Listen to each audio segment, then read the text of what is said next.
Welcome to the 21st Death Valley Open Water Swim Meet and South Carolina Swimming Open Water Championships Technical Meeting.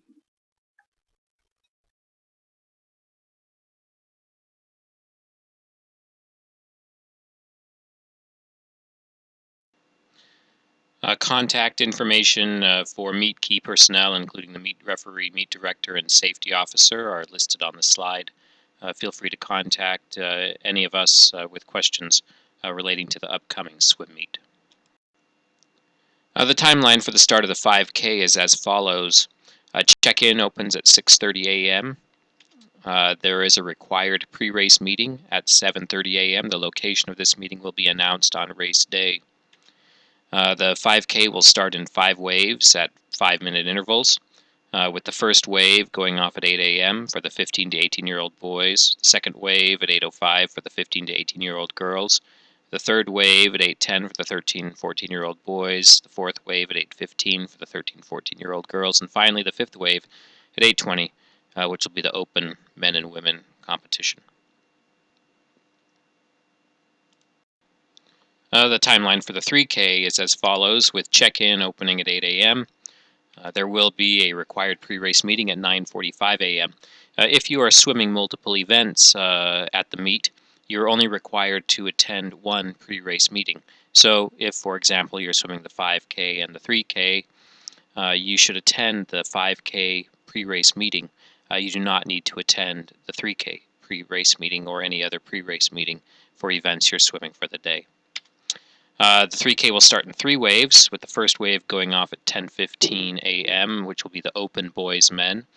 Wave 2 will be at 10:20 with the open girls women. That will be followed at 10:25 by the 11:12 boys and girls.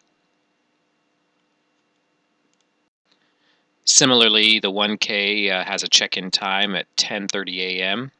There's the pre-race meeting at 11:15 a.m.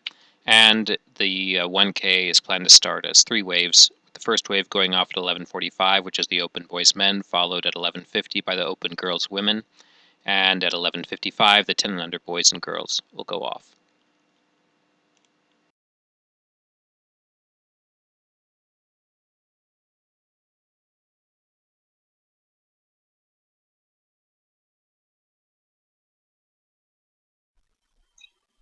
The final race of the day is the half K, or the 500 meter. Check-in opens for the half K at 10:30 a.m. There's a required pre-race meeting combined with the 1K pre-race meeting at 11:15 a.m. This event will start in 3 waves. Wave 1 will begin at 12:30 p.m., which is the Anna C. Sam's 9.5K finale. These are the swimmers that swim every event of the day. Wave 2 begins at 12:35 p.m., which is the open men's and boys, and Wave 3 begins at 12:40 p.m., which is the open women's and girls.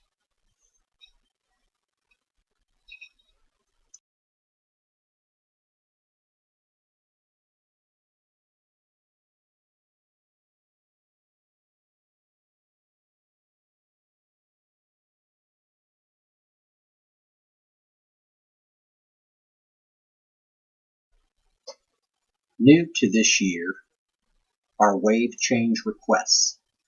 We will have a wave change request form located at the clerk of course table for individual swimmers who want a wave change for a particular reason. For example, to swim with their sibling in a different starting wave or support a younger swimmer.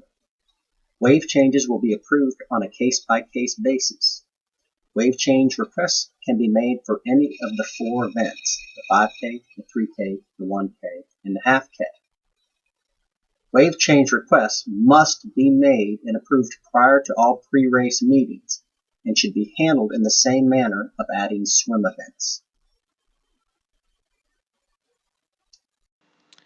When you arrive at the venue on race day, there will be volunteers and signs indicating where you should park. Please follow all directions by parking personnel and posted signs where there's no parking so that no one needs to be towed. Once you reach or parked and reach the clerk of course, please follow the posted signs for you to receive your race card and cap. Just to note that this year t-shirts are not included with registration. Also, new for this year, there is no day of registration, so if you're not already entered in the meet, you will not be swimming this year. Swimmers already entered in the meet may be able to add events on the race day. You'll need to see the clerk of course if you would like to add an event on the day of the meet. Next, you'll proceed to the body numbering station. Body numbers should be applied vertically down each arm, horizontally across the back of each shoulder. Lettering should be bold letters approximately 3 inches tall so that they are easily read from 20 to 30 feet. Please do not apply sunscreen prior to receiving your body number. If you do, you need to remove the sunscreen first with some rubbing alcohol and then apply your body number. Please avoid use of sprayed sunscreens on the body number area as they tend to make the numbers run and not be legible. If you have an illegible number, you will be sent back for renumbering. Finally, finger and toenails should be neatly trimmed. There should be no sharp finger or toenails, and jewelry is not permitted to be worn during the race. For Saturday, June 13th, our weather condition reports as follows. The expected weather will be mostly sunny, with an expected morning low of 71 degrees Fahrenheit, an expected daytime high of 92 degrees Fahrenheit, and the expected water temperature will be 82 degrees Fahrenheit. Please note to check the weather for the Clemson, South Carolina area throughout the week. This forecast is from Tuesday, June 9th, 2015, and could change over the course of the next couple days.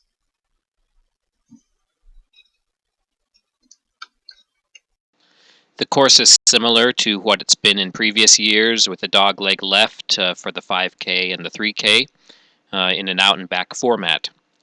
Please note the addition of a required left turn at the 1,000-meter buoy heading out on the 3K and the 5K.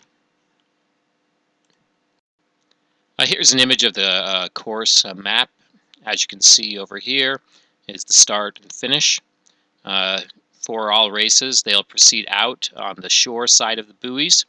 For the 5K and the 3K, swimmers will have to navigate a left-hand turn by passing to the right of this inside buoy at the 1,000-meter mark, and then continue on the shore side until either the turn at the 2,500 for the 5K or the 1,500 for the 3K, and then return on the channel portion, doing a right-hand turn on the outer portion of this outer buoy at the 1,000-meter mark, continuing on into the finish chute and through the finish gate. For the 1K and half K races, again, start here in either one right-hand turn at the 500 or a right-hand turn at the 250, proceeding back into the finish chute and gate. Safety boats are positioned along both sides of the course, and then motor safety boats are positioned just outside the course. Officials will be traveling within the course perimeter, monitoring the swimmers during the race. All races will use an in-water start. Each wave will be admitted to the beach by the start a few minutes prior to the scheduled start of each race, or each wave. You'll need to turn in your race card to get access to the start beach. You'll be directed to get into the water and position yourselves behind an imaginary line that extends from the edge of the dock to the start buoy. The starter and referee will direct you so that everyone gets behind the buoy in a expeditious time. The starter will then raise a flag, which is a get ready signal. At the drop of the flag and the sound of the air horn will signal the start of each wave. When you finish the race, you will need to swim through the marked finish gate. When you do that, you will have finished the race. Please proceed through the gate. Don't stop under the gate, and proceed orderly toward the beach. There will be finish judges, and they will be giving commands to help you stay in order of finish until your place is accurately recorded by the finish judge. At that time, you will have your entry card returned to you. This is very important, not only if you're swimming multiple events so that you can have access to the start of your next event, but also as a way to make sure that all swimmers who entered the water come out. Finally, after all that, you can go and proceed to athlete hospitality for post-race nourishment. USA swimming rules for open water swimming will be used for all races. There are two types of infractions in open water swimming. One results in a yellow flag. Swimmers shall receive a yellow flag for gaining an unfair advantage at the start, for receiving aid from a non-competing person in the form of pacing. This may be pacing using safety craft. This would swimmers would receive a yellow flag for this.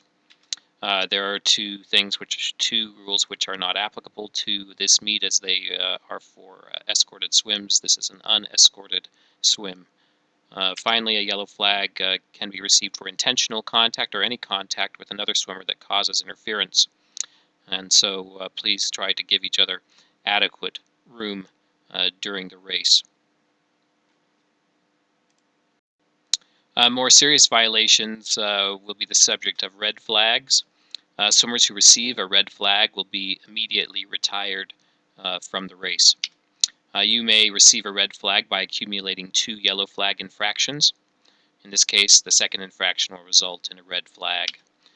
Failing to swim or complete the prescribed course, or swimmers who do not finish the course within the time limit, which is 2.5 hours for the 5K, 1 3/4 hours for the 3K, will be retired by the race. Will be retired from the race.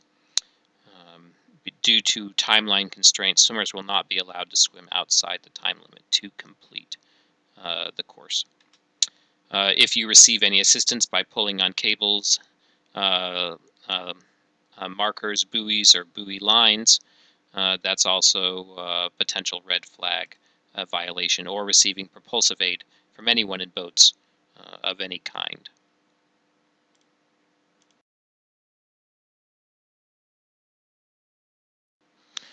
Other infractions that will receive a red flag during the competition come from receiving support from any fixed or floating object. For example, a safety craft. While these safety craft will have water and sports drink, do not grab onto the boat while receiving your drink, nor any other floating object. Finally, any unsporting conduct. Intentionally striking a swimmer will result in a red flag and being removed from the race.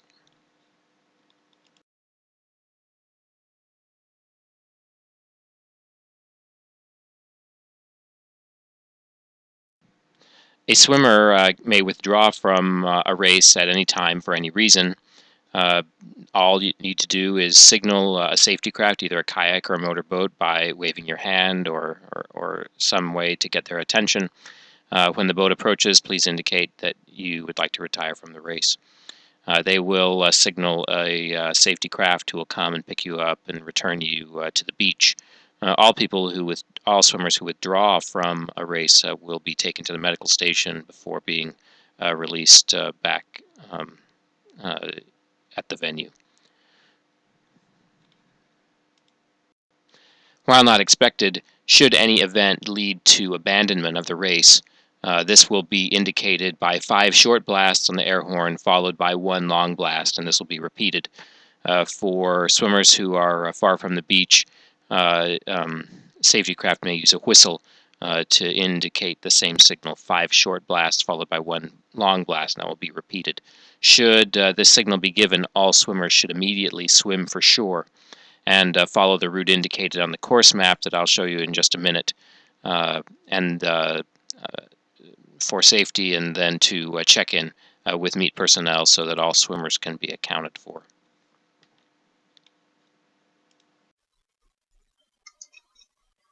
We have made a slight modification to the safety plan for abandonment, and that is in the 5K and 3K.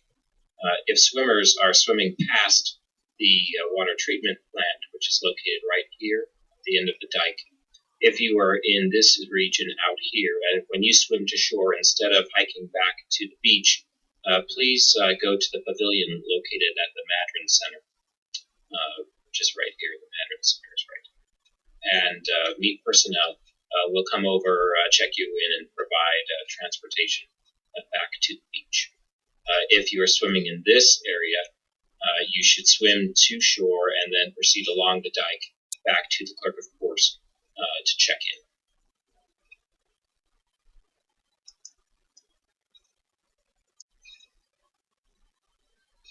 This concludes our 2015 Death Valley Open Water Meet in South Carolina State Championship Swim Meet Technical Meeting.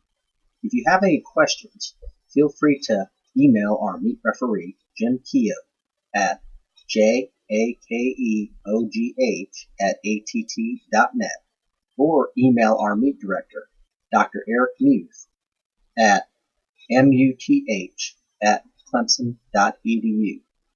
Thank you, and we look forward to a great meet.